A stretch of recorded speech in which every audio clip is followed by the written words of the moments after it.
الحمد لله الذي أمر بالحياء والستر وجعل الحجاب رمزا للطهارة والعفة، والصلاة والسلام على رسوله محمد وعلى آله وأصحابه أجمعين. أما بعد، فأعوذ بالله من الشيطان الرجيم. بسم الله الرحمن الرحيم. قال الله سبحانه وتعالى: يا أيها النبي قل لأزواجك وبناتك ونساء المؤمنين يدنين عليهن من جلابيبهن. عن عائشة رضي الله عنها قالت: سمعت رسول الله صلى الله عليه وسلم يقول: أيما امرأة نزعت ثيابها في غير بيت زوجها هتكت ستر ما بينها وبين ربها. رواه مسند أحمد.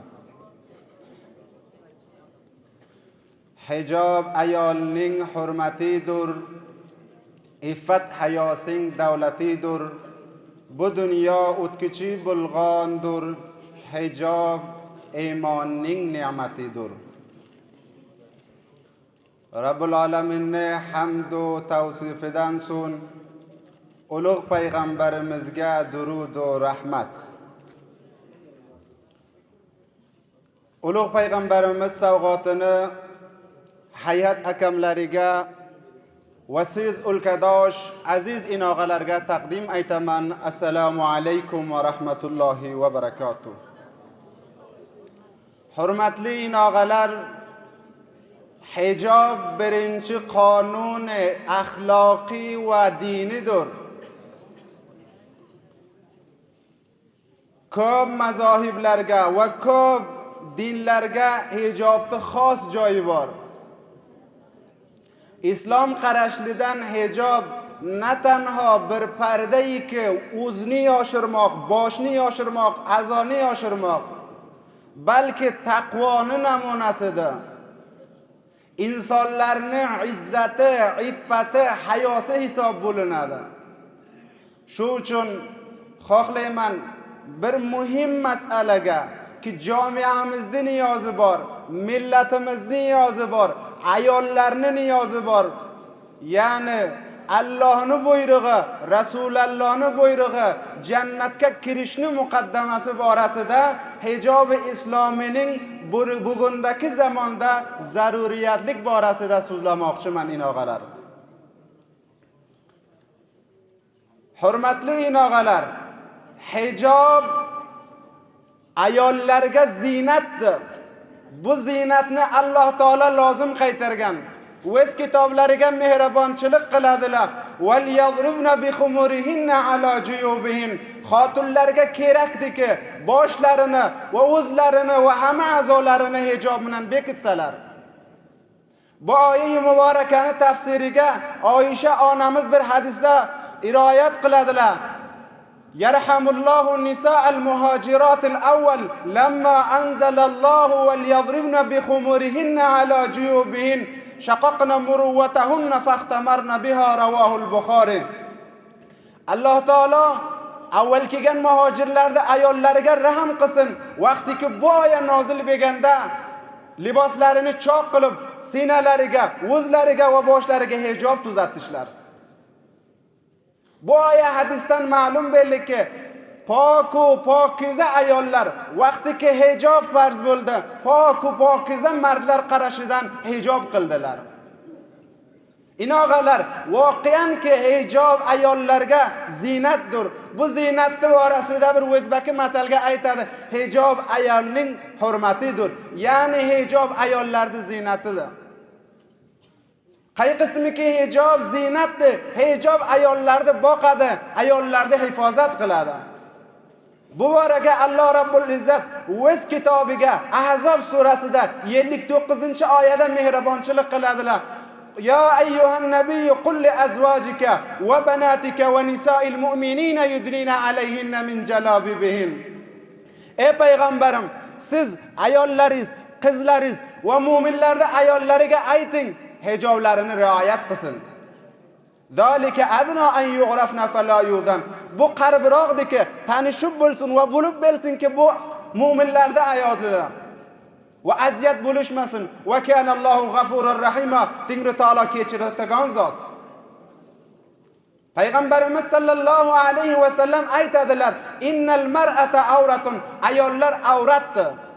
Ya'ni ayollarni bekituvi, hamma a'zosini hijob qilishi lozim edi.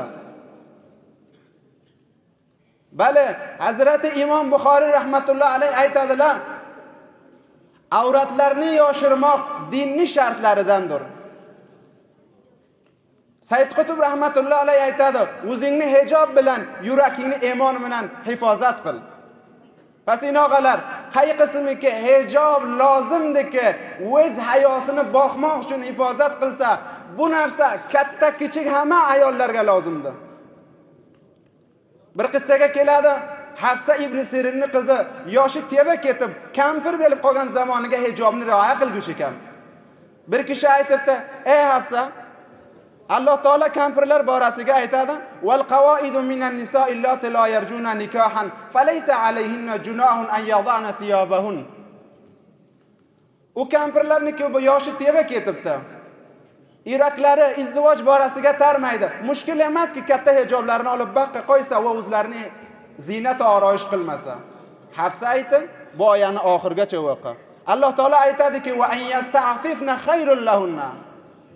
Agar bu vujudiki katta bo'lganga, yoshlari teva ketganga, kampir bo'lib qolganga hijobni rioyat qilsa bu yaxshiroq deydi. Bir matalga aytadi, qissadan hissa ol. Bu qissadan biz hissa olaydik. Hafsa iki yoshi teva ketib, kampir bo'lib qolgan zamoniga hijobni rioyat qilsa, bizlar ayollarni, bizlar xotinlarga ko'pdan ko'p lozimda hijobni rioyat qilsa. Payg'ambarimiz sallallohu alayhi va sallam aytadi: "Har u ayoliki hijobni rioya qilmaydi, oxiratga va dunyoga rasvo bo'ladi." Ayyuma imra'atin naza'at thiyabaha fi ghayri bayti zawjiha hatta kasitra ma baynaha va bayna rabbiha. U ayollariki o'z libosini, o'z hijobini, o'z oilasini uydan bo'lak joyga chiqarsa, u pardayki, u izzat va ehtiromiki Alloh bilan uni orasida bor, uni o'rtadan ko'taradi. Inoqalar, hijob bir lozimi va zaruriy narsadir. Nima uchun? Mona uchunki bugunga, bu zamonga g'arbiylar va dushmanlar ular shior beradi. Hijobi islomi bir orqada qolgan, keyinga qolganlik narsalardandir. Va bu yolg'onchilik va ochiqchiliklarda taraqqiy va peshrafт fikr qilishadi. Men bularga aytaman: "Ey dushmanlar, ey g'arbiylar, sizlarki shu yolg'onchilik, shu ochiqchilikda taraqqiy va peshrafт deysizlar. Alloh taolo hijobni farz qilmasdan damin ana shu ochiqlik, ana shu yolg'onchilik, ana shu bo'rahnalik ro'yijidir. Shu yomonliklarni damini olmoq uchun Alloh taolo hijobni ayollarning ustiga farz qaytardi." Inoqalar, hijob bir narsaki ayollarni hifozat qiladi va ko'mak qiladi. Inson o'zini hifozat qilsa, jamiyatini hifozat qilsa. Hijob bir narsaki inson o'ziga va boshqa mardumda ahamiyat qo'yil bo'ladi, ehtirom qo'yil bo'ladi. Qaysiki har kishiki hijobni rioyat qiladi, buni ko'rsatadiki, men dinning arzishlariga, Allohning hukmiga, Rasulullohning hukmiga poybandman. Hijobni rioya qilish bir narsaki jamiyaga amniyat olib keladi.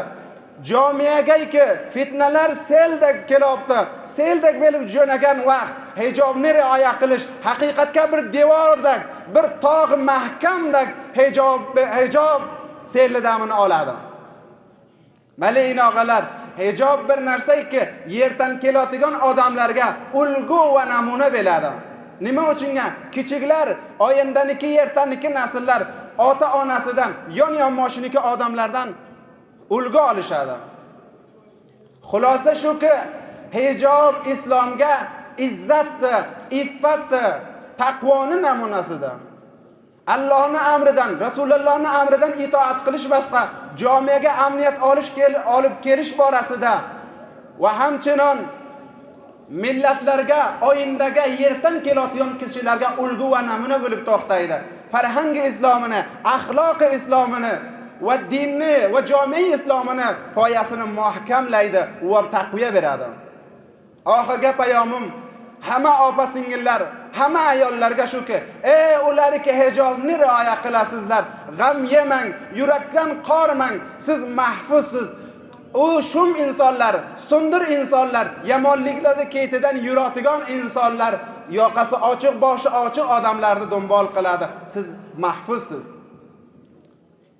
Va u ayollarga aytaman, ey musulmonlarda ayoli, to haddi tavallaringiz hijobni rioya qiling, toinki Allohning va'da bergan jannatiga yega beling. Qay qismiki hijob soir so'zi bilan iffat, izzat, ehtiromchilik va dinni iymonni bir ne'matidir. Hijob ayolning hurmatidir, iffat hayosing davlatidir. Bu dunyo o'tkuchi bilg'ondir. Hijob iymonning ne'matidir. Oxirgi Alloh taolodan istaymiz, bizni va jamiyamizni dinga amal qilish borasida, ayollarimizni hijobni rioya qilish borasida tavfiq bersin. Va sallallohu taolo ala xayri xalqihi Muhammad va rasululloh.